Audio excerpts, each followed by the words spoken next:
దయగలిగిన మా తండ్రి, కృప కలిగిన దేవ, మీ అపారమైన ప్రేమకి వందనాలు, స్తోత్రములు. మీరిచ్చిన ఈ సమయమును బట్టి వందనాలు దేవ.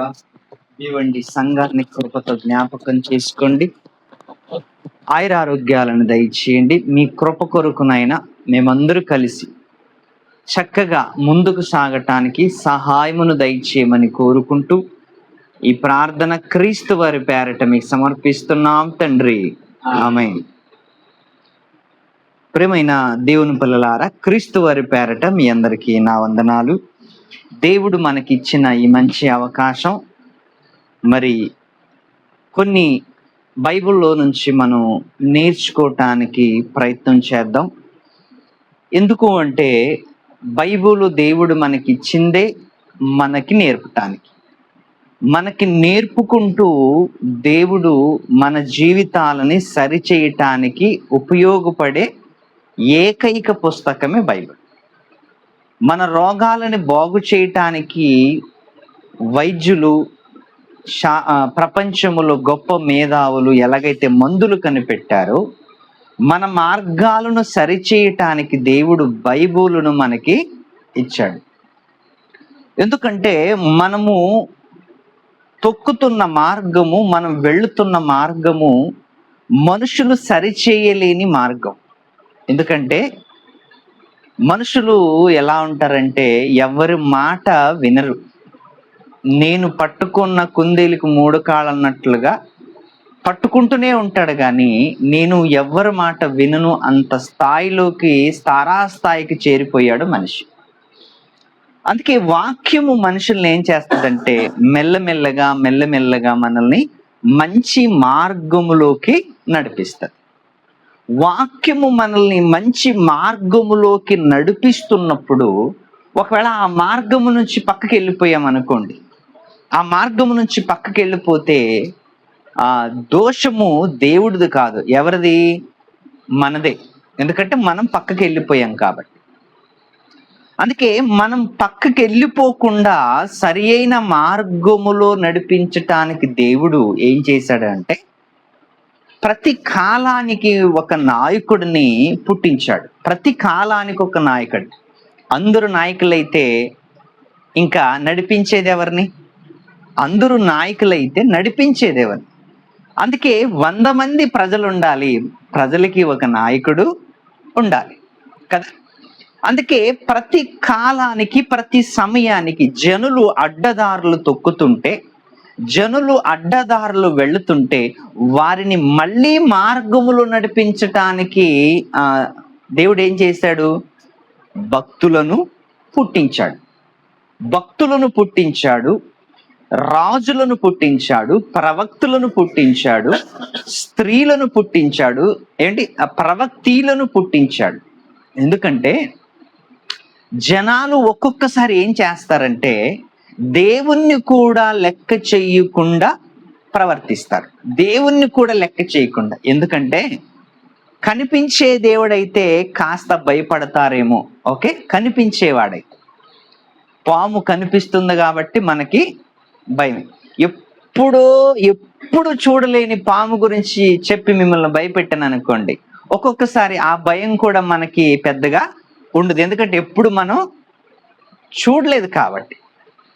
పాముని ఎప్పుడు చూడలేదు కాబట్టి ఇదిగో పాము అంటే భయంకరంగా ఉంటుందని చెప్తే అప్పటికీ భయం ఉంటుంది, తర్వాత మనకు భయము పోతుంది. ఎందుకంటే ఎప్పుడు మనం పాముని చూడలేదు. దేవుని గురించి కూడా మనము చెప్పి భయపెడుతున్నాం అనుకోండి, ఒక్కొక్క ఆ టైంలో మనకు భయం కలుగుతుంది, తర్వాత మనకు భయం ఏమైపోద్ది? పోద్ది. దయ్యముకున్నంత మనకు భయము, దయ్యం మీద ఉన్నంత మనకు భయము దేవుడి మీద ఉందండి? ఉండదు. ప్రతి క్షణము మనం భయపడుతుంటాం దయ్యానికి, దేవుడికి చాలా తక్కువ భయపడుతుంటాం కదా. లైట్ పోతే దయ్యానికి భయపడతాం, చీకట్లు వెళ్తే దయ్యానికి పడతాం, ఒంటరిగా వెళ్ళాలన్నా దయ్యానికి భయపడతాం. చూసారా? కానీ అదే దేవుడికి మనం భయపడం. ఎందుకంటే మనిషి దేవుడి గురించి ఎంత చెప్తాడో మనిషికి అంత దేవుడు ఏమైపోతాడు? చులకనైపోతాడు. అంత చులకనైపోతాడు. అందుకే మనుషులని మార్గములో నడిపించటానికి దేవుడు సమయ సందర్భాలను బట్టి ఒక్కొక్క నాయకుల్ని ఎంచుకున్నాడు. ఓకే, నాయకుడిని ఎంచుకున్నాడు. నోహావు గారి కాలంలో జనులు విచ్చలవిడిగా బ్రతుకుతున్నారంట. ఏంటి, భయంకరమైన కాలం, భయంకరమైన పరిస్థితి, భయంకరమైన వాతావరణం. మరి నోహావు గారు చెప్పితే ఏమన్నా విన్నారా? వినలేదు. చూసారా, ఒక్కొక్కసారి నాయకుడు చెప్పినా వినని పరిస్థితి ప్రజలది. నోహావు గారు ఎలా వెళ్ళారంటే వాళ్ళ దగ్గరికి ఆత్మరూపిగా వెళ్ళి వాళ్ళకి ఏం చేశాడంట? ప్రకటించాడంట. ఆత్మరూపిగా వెళ్ళి ప్రకటించినా వారు ఏమైనా మారారా? మారలేదు. ఏమండి, భక్తులది, ప్రవక్తలది, న్యాయాధిపతులది, అపోస్తులది, ఏంటి వీళ్ళందరి పని ఏంటి?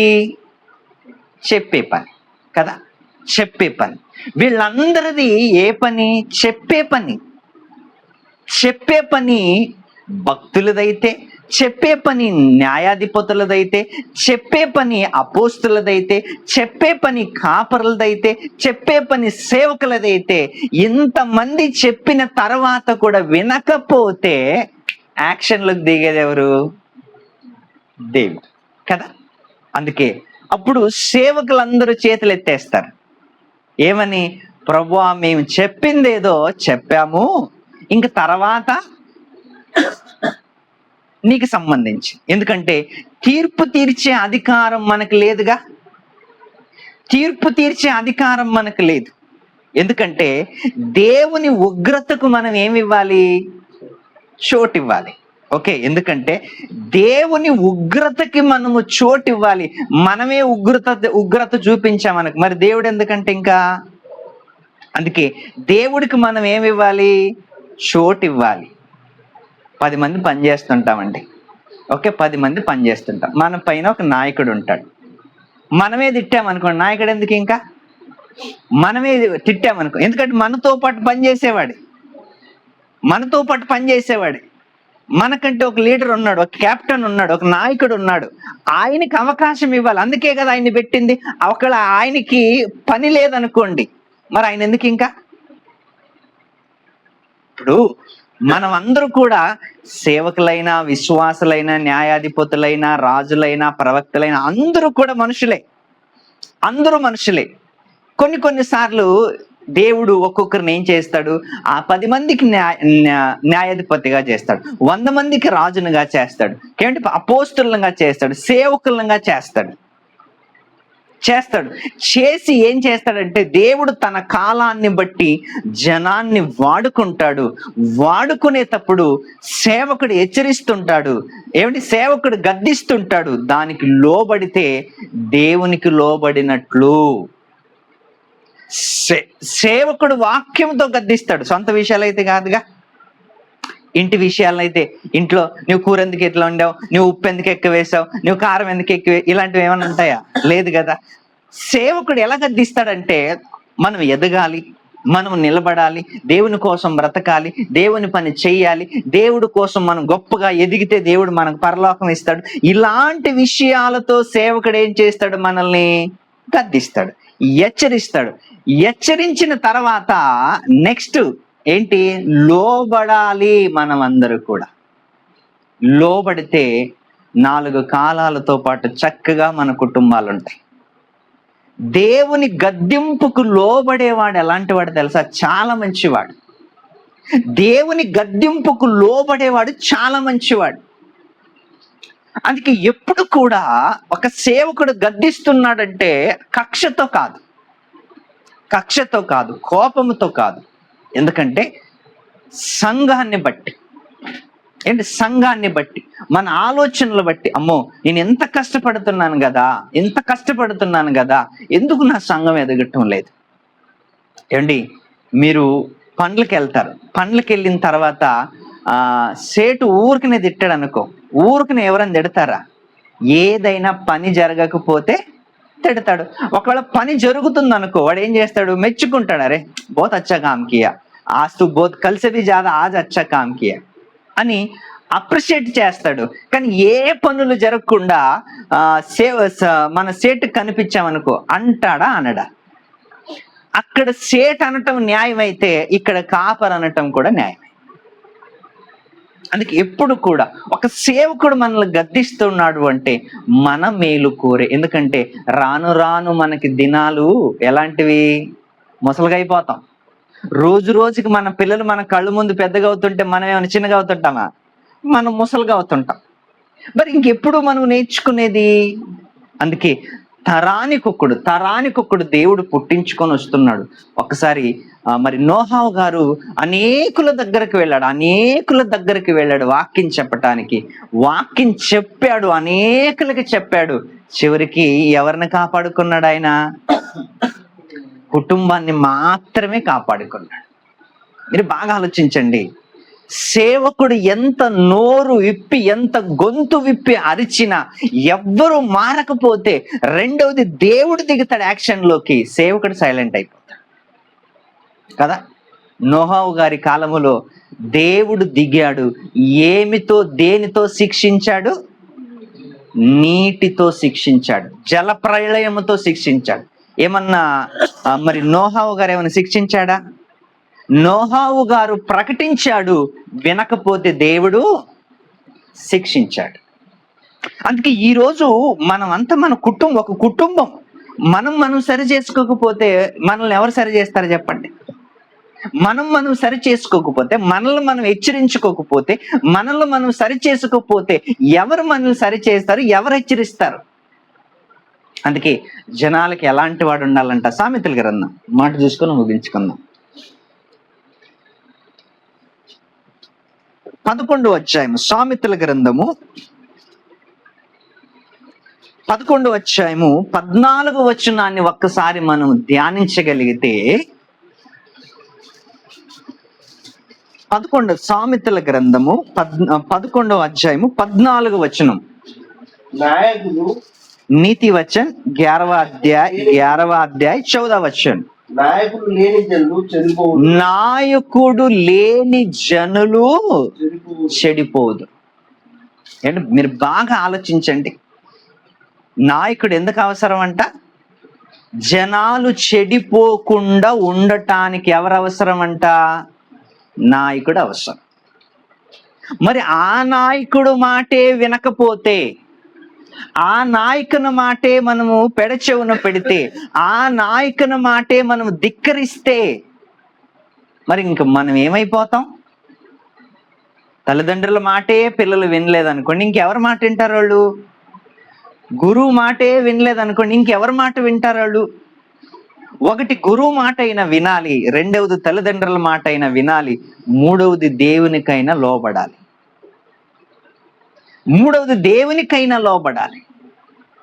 నాయకుడు ఖచ్చితంగా అవసరం. నాయకుడు మన కుటుంబ విషయాలలో, మన వ్యక్తిగత విషయాలను బట్టి మాటికి అంటున్నాడంటే అది రాంగ్. వాక్యాన్ని బట్టి సంఘం ఎదగటం లేదు, సంఘములో లుసుగులు ఉన్నాయి, సంఘములో లోపాలు ఉన్నాయి, మనం సరి చేసుకోవాలనుకుంటే ఖచ్చితంగా సరి చేసుకోవాలి. ఎందుకంటే నాయకుడు చెప్తున్నాడు కదా, మన కాపరి చెప్తున్నాడు కదా, మనల్ని కాచేవాడు చెప్తున్నాడు కదా. గొర్రెలకి తెలుసా? గొర్రెల కాపరికి తెలుసా గొర్రెలకి ఏం అవసరమని? గొర్రెలకి ఏం అవసరము అని కాపరికి తెలుసా? అవిటికి అవే తెలుసుకుంటాయా? కాపరికి తెలుసు గొర్రెలకి ఎప్పుడు మేత పెట్టాలి, ఎప్పుడు నీళ్లు పెట్టాలి, ఎప్పుడు వాటిని కట్టేయాలి, ఎప్పుడు పడుకోబెట్టాలి. ప్రతిది కూడా కాపరికి తెలుస్తుంది. ఎప్పుడు నీళ్లు పెట్టాలని, ఎప్పుడు మేత వేయాలని, ఎక్కడ తీసుకెళ్లాలని కాపరికి తెలుస్తుంది, వాటికి తెలీదు. ఎక్కడైతే కాపరి తీసుకెళ్తాడో అక్కడికి వెళ్తాయి అవి. నాయకుడు మనకి ఎందుకు అవసరం అంత? నాయకుడు మనకి ఎందుకు అవసరం? ప్రధానమంత్రి ఉన్నాడా లేదా? మోదీ ఉన్నాడా? ఎప్పుడైనా చూసామా? చూడలేదు. ఎప్పుడు చూడని మోదీ మనకు నాయకుడా కాదా? నాయకుడే కదా. ఆయన ఎక్కడో ఉంటాడు, మేము ఆయన ఎప్పుడు చూడలేదు, ఆయన మాకు నాయకుడు ఎట్లా అవుతాడు అనుకుంటారేంటి? మనము చూడకపోయినా ఆయన మనకి నాయకుడే. ఆయన పరిపాలనలోనే మనం అందరూ ఈరోజు ఉన్నాం. ఆయన పరిపాలనలోనే ఉన్నాం మనం అందా. కానీ ఆయన ఎప్పుడు చూడలేదు, ఆయన దగ్గరకు కూడా వెళ్ళలేదు. అయినా మనకు ఆయన నాయకుడు. మన భారతదేశానికి ప్రధానమంత్రి మన నాయకుడు. ఏ మూలకైనా వెళ్ళు, మీ ప్రధానమంత్రి ఎవరు అంటే మోదీ అంటాం. ఏ మూలకైనా వెళ్ళు, మీ నాయకుడు ఎవరంటే మోదీ అంటాం. కానీ మోదీ ఎప్పుడైనా నీకు చేయగలిపాడా? ఏమైనా భోజనం పెట్టావా? ఏమైనా నీళ్ళు ఇచ్చావా? లేదుగా. అయినా ఆయన మనకి నాయకుడు. ఎందుకంటే ప్రజలు ఉన్నారంటే నాయకుడు అవసరం.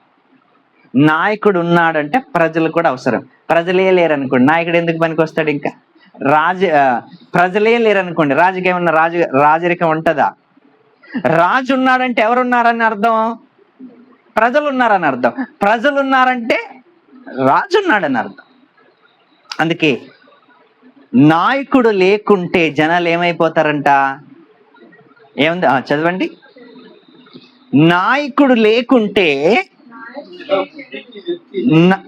హిందీలో చదవన్నా, विपत्ति में पड़ता है, विपत्ति में पड़ता है। जहां कौन नहीं है? जो बुद्धिमान नहीं है, जिस जगह बुद्धिमान नहीं है उस जगह विपत्ति, लोग क्या होता है? विपत्ति में पड़ जाता है। लोग विपत्ति में पड़ जाता है। जहां बुद्धिमान की जरूरत है वहां पर बुद्धिमान रहना चाहिए। हर जगह बुद्धिमान नहीं, जहां पर बुद्धिमान की जरूरत होती है वहां पर प्रजा लोग को क्या करता है? विपत्ति में नहीं होने देते. నాయకుడు ఎప్పుడు అవసరం మనకు వస్తాడు అంటే ఎక్కడ అన్యాయం జరుగుతుందో, అన్యాయం జరుగుతున్న చోట జనాన్ని న్యాయములోకి నడిపిస్తాడు. ఏంటి? ప్రమాదములోకి వెళ్లకుండా చేస్తాడు. అందుకే మనం అంతా కూడా ఒక కుటుంబంలా ఉన్నదే కొందరు, ఉన్నదే 4-5 కుటుంబాలు. ఏం చేయాలంటే చక్కగా ఒక కుటుంబంలాగా ఏదైనా అర్థం చేసుకొని, ఏదైనా సరి చేసుకొని, అమ్మో మేము ఎదగాలి. ప్రారంభమైంది 4 కుటుంబాలతోనే. 4 తరాలు దాటితే ఎన్నో కుటుంబాలు ఈ సంఘానికి అతుక్కోవాలి. ఈ 4 కుటుంబాలకి మరిన్ని కుటుంబాలు అతుక్కుంటే ఇది ఒక గొప్ప సంఘం అయిపోద్ది. ఒకేసారి 100 కుటుంబాలు మా సంఘంలో ఉండాలి, ఒకేసారి 100 మంది ఉండాలి అంటే 100 మంది ఉన్న సంఘము ఎక్కువ రోజులు స్థిరంగా ఉండదు. ఎందుకు అంటే గట్టిగా ఉన్న 4 ఇత్తనాలే తర్వాత ఫలించి అభివృద్ధి చెంది విస్తరిస్తాయి. యేసుక్రీస్తు దగ్గరికి 1000 మంది వచ్చారంట, అందరూ వెళ్ళిపోయారంట.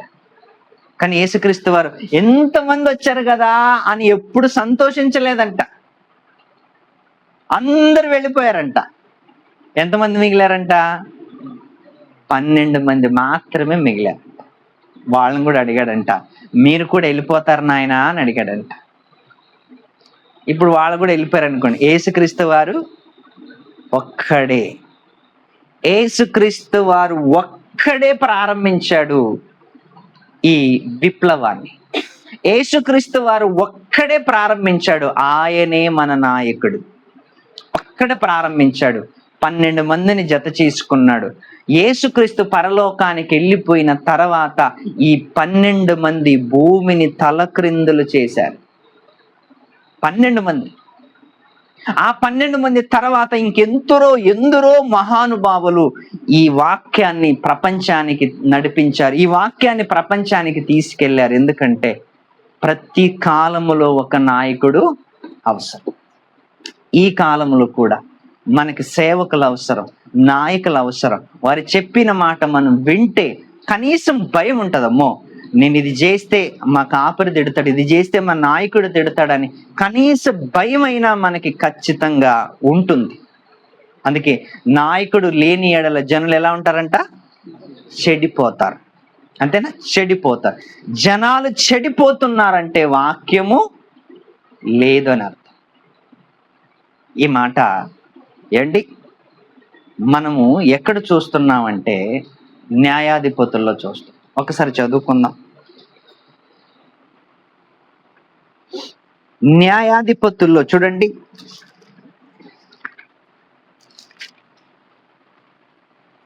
2వ అధ్యాయం అనుకుంటా.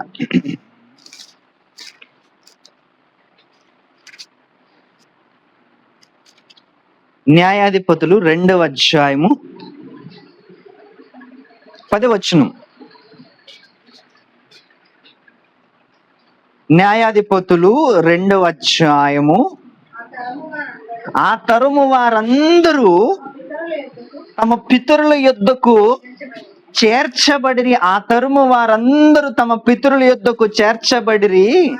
వారి తర్వాత యెహోవానైనను ఆయన ఇశ్రాయేలు కొరకు చేసిన కార్యములనైనను ఎరుగని తరం ఒకటి పుట్టెను. పుట్టగా ఎవరు పుట్టారంట? యెహోవానైనను ఆయన ఇశ్రాయేలు కొరకు చేసిన కార్యములనైనను ఎరుగని తరం ఒకటి పుట్టింది. నేర్పించే నాయకుడు లేకపోతే మనుషులు ఏమైపోతారు? మర్చిపోతారు. అంతేనా? నేర్పించే నాయకుడు లేకపోతే, నేర్పించే మహానుభావుడు లేకపోతే, నేర్పించే మాస్టరు లేకపోతే స్టూడెంట్ పాస్ అవుతాడా? స్కూల్లో వెళ్ళిన తర్వాత మాస్టర్ ఉంటేనే స్టూడెంట్ భవిష్యత్తు ఉంటుంది. అక్కడ మాస్టరే లేడనుకో స్టూడెంట్ ఏం చేస్తారు వెళ్ళి? అంతేనా? ఆ కాలములు ఎవరు లేరంట? నేర్పించేవాడు లేడంట. అందుకే యెహోవానైనను ఇశ్రాయేలు గురించి చేసిన కార్యక్రమాలనైనను ఎరుగని తరం.